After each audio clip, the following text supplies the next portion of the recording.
Hi there, very good morning and welcome to the breakfast news here on Rajya Sabha TV. We will get you the days likely to be the top stories of the day and of course the news that you missed through the night. I'm Tracy Shilshi and in the next 30 minutes I'll be getting you all that. But first, the headlines.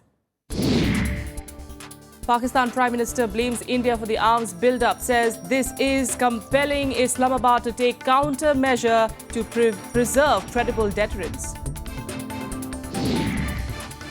One civilian killed, 2 injured as Pakistani troops opened fire at a border post in Samba in Jammu and Kashmir. At least 22 people killed, 5 of them children, after a suicide bomber blows himself up at a Shia procession in southern Pakistan. Amid a political row over controversial remarks, Home Minister Rajnath Singh tells cabinet colleagues to exercise restraint in their statements. And Category 5 Hurricane Patricia makes landfall in western Mexico. The state of emergency in place. The United States is closely monitoring the situation. Well, Pakistan's Prime Minister Nawaz Sharif, in fact, is saying that Pakistan will have to take credible deterrent measures in the face of Indian arms build-up and dangerous military doctrines. Sharif claimed that after coming to power 2.5 years ago, he has made several sincere efforts to improve relationships with India. He also claimed that the momentum this generated was scuttled when India cancelled the NSA-level talks on what he alleged was a flimsy excuse. Sharif said this while addressing the U.S. Institute of Peace, a top U.S. think tank. He said, and I quote, "While refusing dialogue, India is engaged in a major arms build-up, regrettably with the active assistance of several powers. It has adopted dangerous military doctrines. This will compel Pakistan to take several countermeasures to preserve credible deterrence," unquote. Well, for more on this, we're joined by Defence and Security Analyst, retired Wing Commander Praful Bakshi this morning on the phone line. Sir, you know, the Pakistani statement saying that India is, of course, taking on some dangerous military practices. How is the U.S. going to be viewing that? It's a very, very pertinent point at here that United States has categorically stated that it is not going to involve itself until both the countries sit down bilaterally and solve the issue. Of course, it can come and help them out, but it is not going to make any statement, and it is its policy, and it's not going to change its policy ever. All right. And how about India? How do we see it reacting, considering that, you know, Nawaz Sharif saying that the NSA-level talks were cancelled on very flimsy grounds, portraying, of course, India in a very bad light, as we can see, obviously. Yes, Nawaz Sharif has been trying to show India in a very bad light.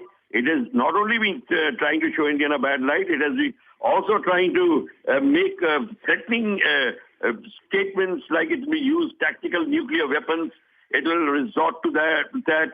Probably it is now a very strong nuclear country, so it is going to scare India into it. And not only this, in his talk, he was heckled by the Baloch people who said that what you are talking about India, first look into your own country. What you are doing in Balochistan. You better clean up your own home before you point fingers at others.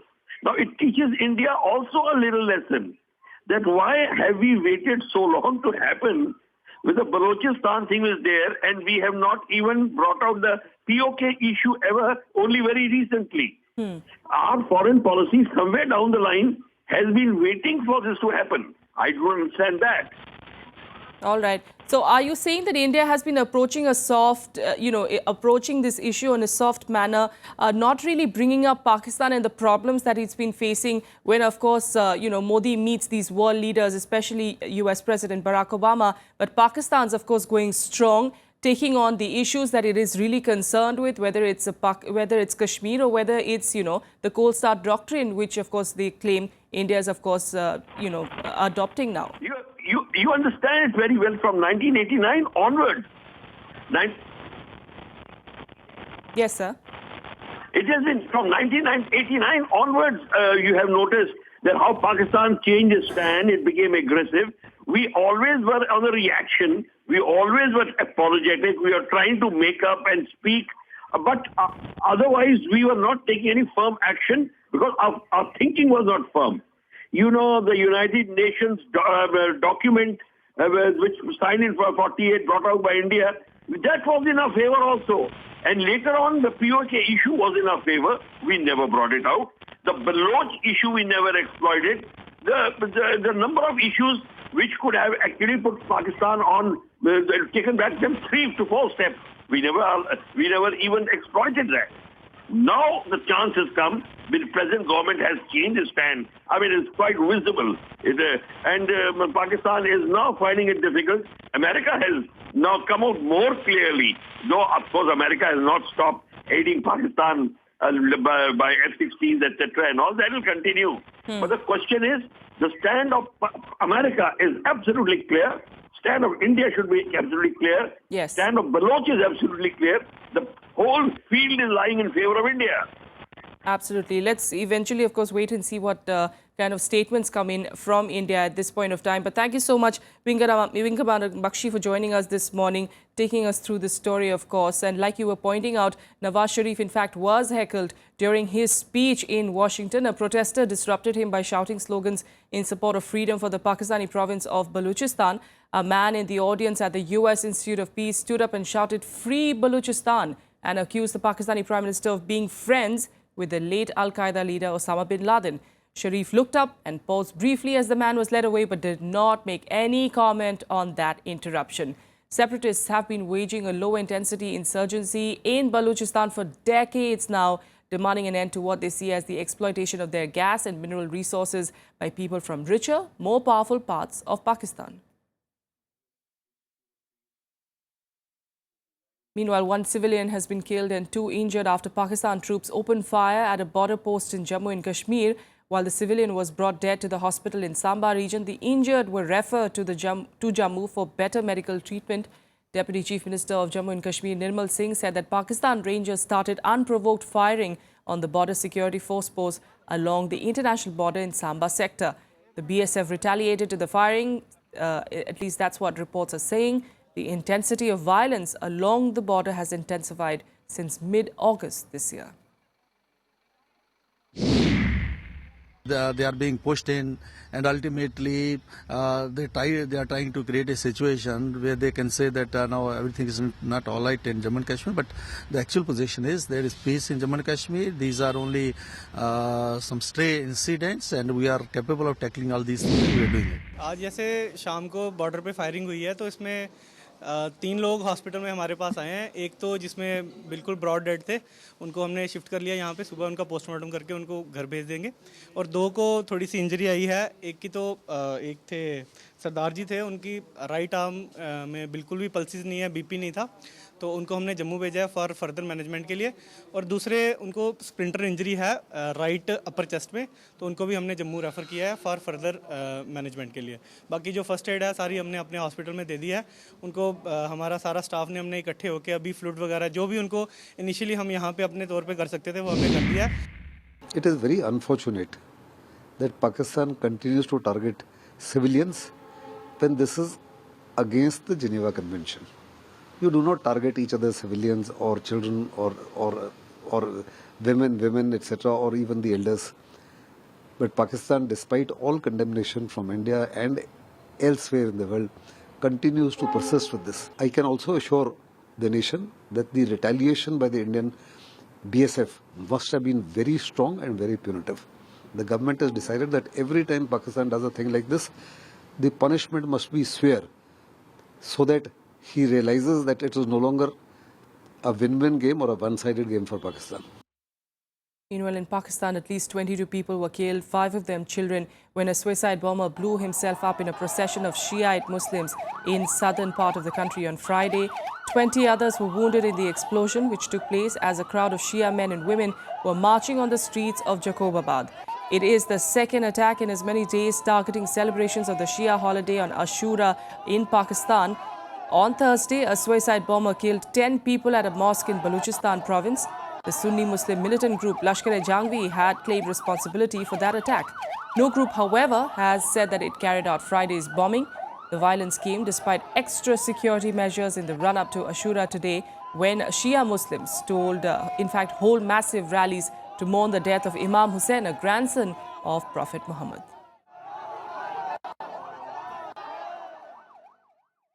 In other news, the United Nations is celebrating its 70th anniversary today. Marking the occasion, UN Secretary General Ban Ki-moon said that there's only one flag that belongs to everyone, the blue flag of the United Nations.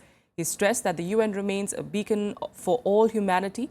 He also recalled the UN peacekeepers who are always on the front lines of the conflict, as well as mediators who act as warriors on the peace table.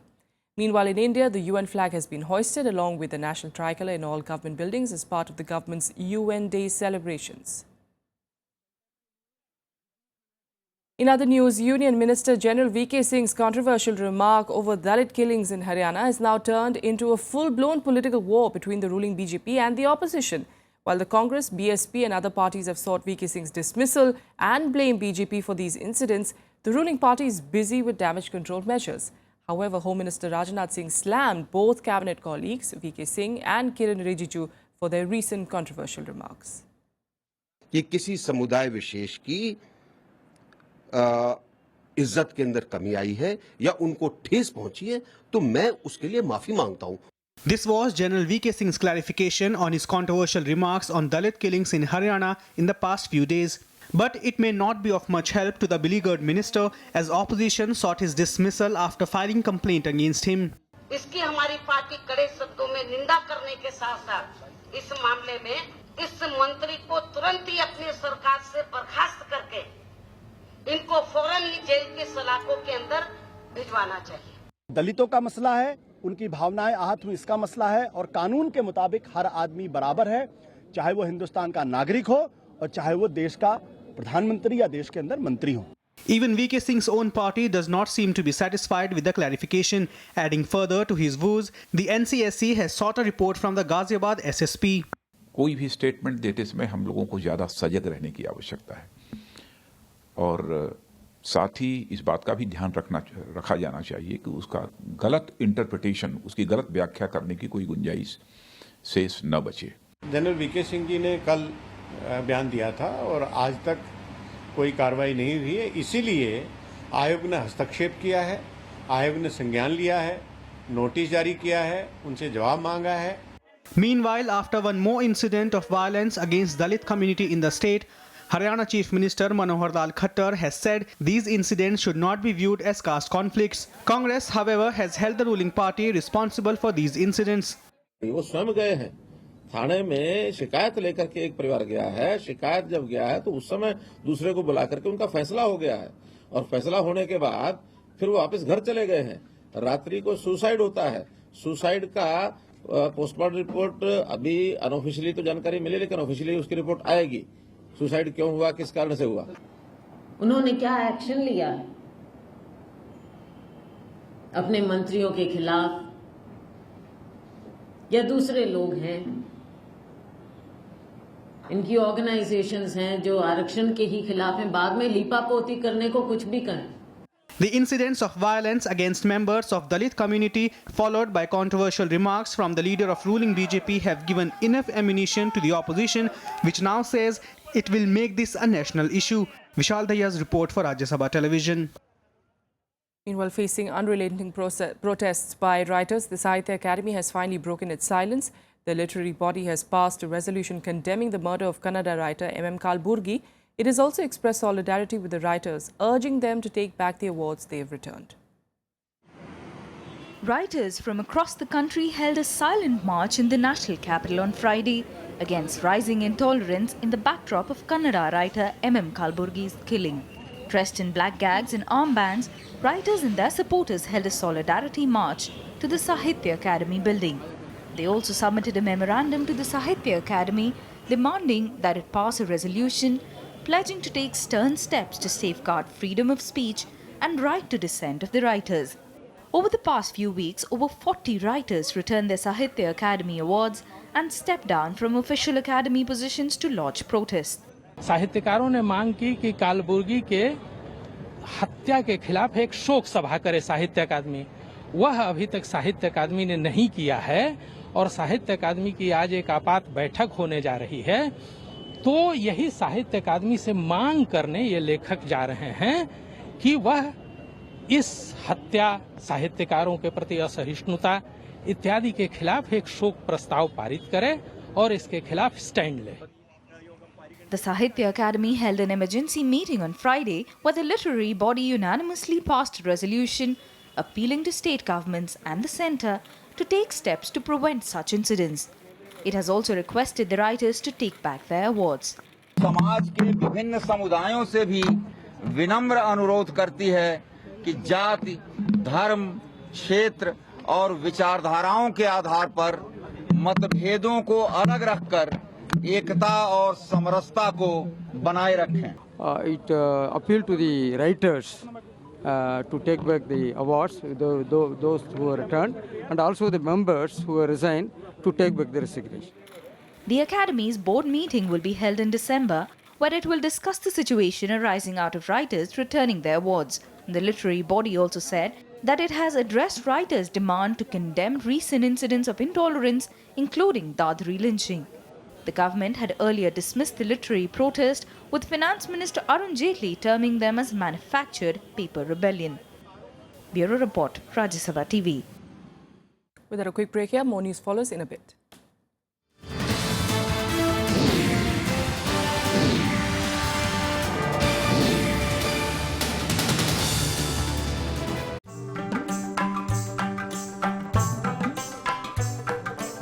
Tradition dating back centuries. A cultural heritage that inspires and warms at once. Magic that awes. Rajya Sabha Television brings you events that embrace the wonders of India's classical arts.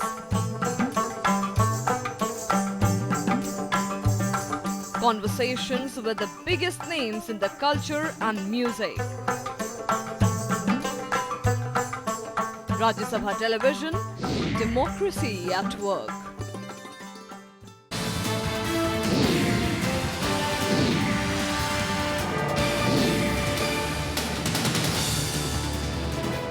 Welcome back. Prime Minister Narendra Modi met trade ministers and officials from 37 African countries on Friday, raising the pitch for UN Security Council reforms. Prime Minister Modi asked the African nations to join India in demanding an overhaul of the global body to make it more democratic, inclusive and representative of the current world.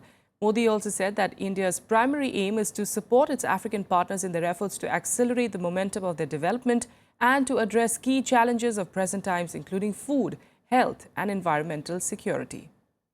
Now, earlier the delegation participated in the meeting of trade ministers of two countries, and speaking at the 4th India-Africa Trade Ministers meeting, Commerce Minister Nirmala Sitharaman said that the world economy offered tremendous opportunities to India and the African region, adding that both the countries can have a positive influence on the future of global economic order. The 3rd India-Africa Forum Summit is to be held from October 26th to the 29th in New Delhi. India and Africa are two major hubs for economic activity and are poised to assume a greater role in years to come. India sees Africa as a natural partner, and together we can have a positive influence on the future of global economic order. And now let's take a look at what's likely to make news in the day ahead.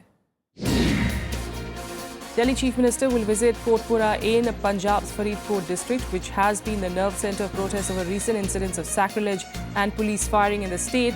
Apart from meeting families of those dead in the violence, Kejriwal will also be paying obeisance at the Golden Temple, the holiest shrine for Sikhs. A section of the Municipal Corporation of Delhi sanitation workers who went on a strike yesterday will continue pressing for fulfillment of their long-pending demands.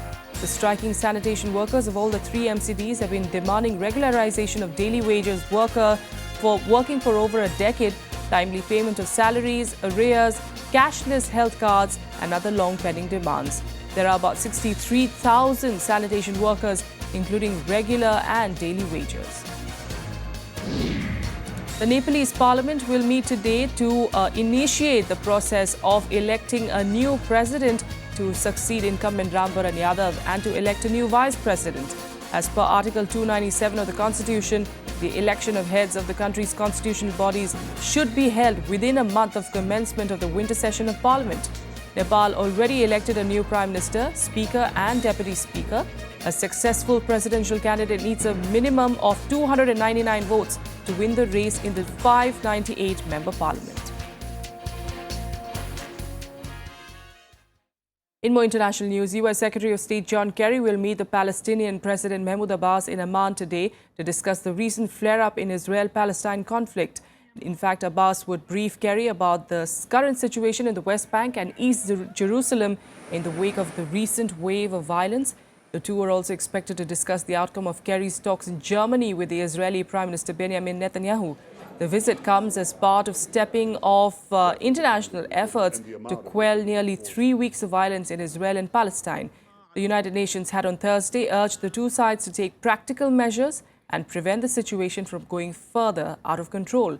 The UN Secretary General Ban Ki-moon has been traveling to the Middle East, speaking with leaders in both Israel and Palestine. The violence has been fueled because Palestinians fear recent visits by Jewish groups to Al-Aqsa are eroding Muslim religious control of the shrine. The shrine is revered by both Jews and Muslims. Meanwhile, Hurricane Patricia has made landfall in Jalisco state in western Mexico. According to meteorologists, it is a Category 5 hurricane, the strongest on record. Evacuations have been underway along the country's Pacific coast. A state of emergency is also in place. Meanwhile, the U.S. National Hurricane Center has warned that the storm surge could be catastrophic. However, there is relief as reports suggest that Patricia has weakened slightly, with sustained winds decreasing to 190 mph and gusts to 235 mph.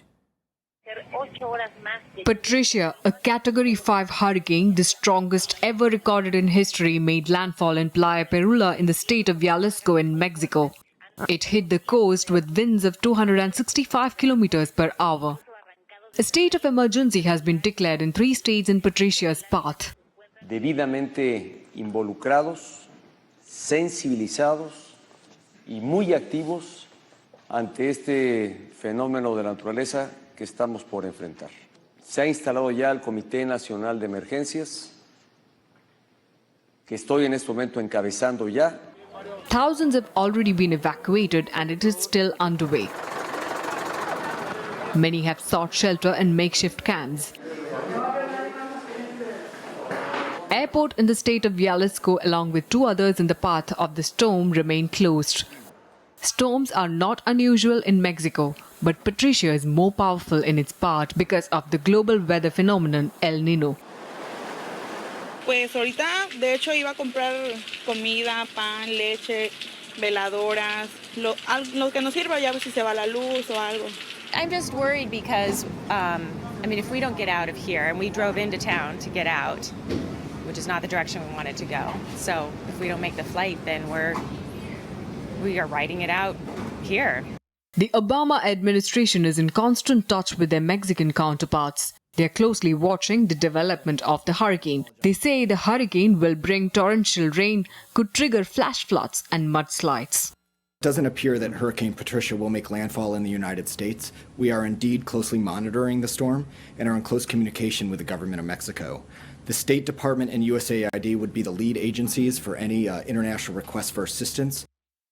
Dramatic images of the developing Hurricane Patricia were captured by cameras outside the International Space Station on Friday as it bore down on Mexico.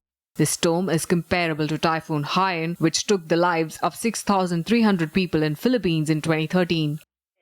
According to the World Meteorological Organization, the hurricane winds of Patricia is strong enough to get a plane in the air and keep it flying. Bureau Report, Rajya Sabha TV. Now let's take a look at what else is making news across the globe in World Wrap. At least 36 people have been killed in multiple suicide attacks in northeastern Nigeria's Borno state at a mosque and a residential building. Borno state is the birthplace of the Boko Haram insurgency and has been the focus of attacks by suspected members of the militant Islamic group that have killed around 1,000 people since President Buhari took office in May. At least 43 people on a bus carrying elderly day trippers were killed early on Friday when the bus hit a truck head-on and caught fire in France's worst road crash in more than 30 years. 2 people, including a young boy, died in the truck. A total of 8 people were injured. The bus and the truck collided near a forested bend on the 2-lane road cut into a hillside near Gironde region about 60 kilometers east of Bordeaux. It was the worst road accident in France since 53 people, mostly children, died in a bus crash in Burgundy in July 1982. At least 9 people were reported killed and dozens more injured in Benghazi on Friday when mortar shells fell on people protesting against a UN proposal for a unity government to end the political crisis. Waving banners and placards, more than 2,000 people took to Benghazi's Al-Kish Square to demonstrate against the UN proposal. At least 7 mortar shells hit the crowd. Voters in Haiti are going to polls on Sunday with ballot papers crammed with 54 candidates seeking to become the next president of the hemisphere's poorest country. The vote to succeed President Michel Martelly next February is being held in a climate of insecurity and a shrinking UN peacekeeping force and coincides with legislative and municipal elections.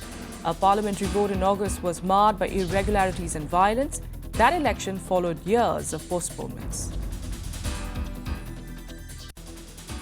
And finally, let's take you through the latest from the world of sports now. The Indian challenge ended at the French Open Super Series after top seed Saina Nehwal suffered a straight game defeat to Thailand's Ratchanok Intanon in the quarterfinals.